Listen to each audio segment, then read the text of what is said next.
I arrived in Kaunas on my first day, or my first evening rather, and had the opportunity to check out the locations, see the castle. It's a small castle, but still quite interesting.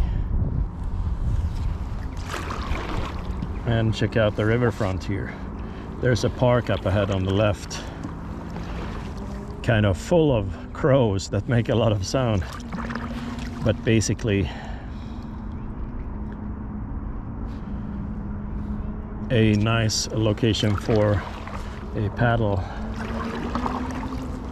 So I'm aware of the localities basically.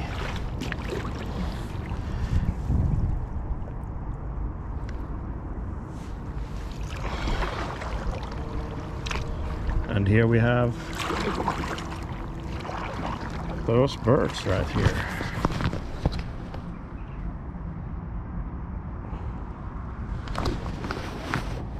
You see so many of these crows flying up ahead and making sounds in the trees. It's quite something else.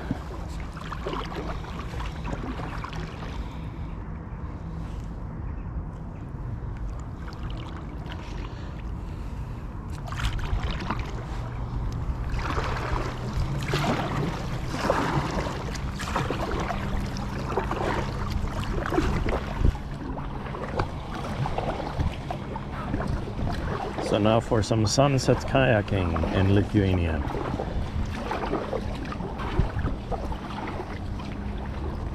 I'm using my Packlite kayak from Advanced Elements.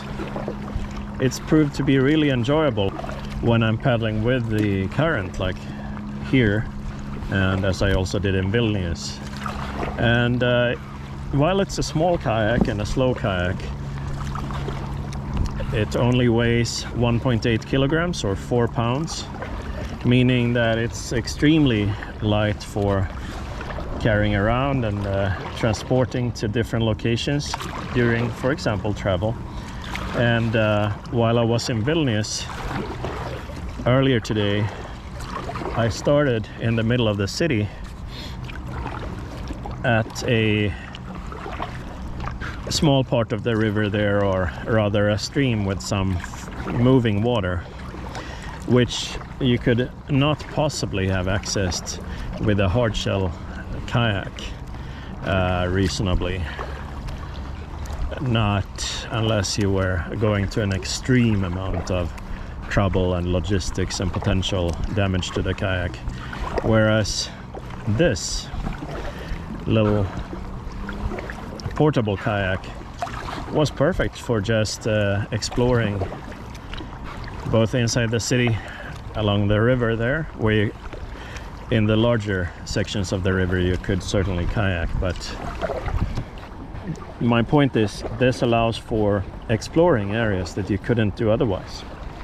Here, if you were able to get a hard shell kayak or a larger inflatable kayak into the water, you can certainly kayak around and explore further stretches. So the advantage of a faster inflatable kayak or a hard shell would obviously be that you could explore for quite some distance, whereas the advantage of this one is getting to places that you would otherwise not see, and doing so very lightweight.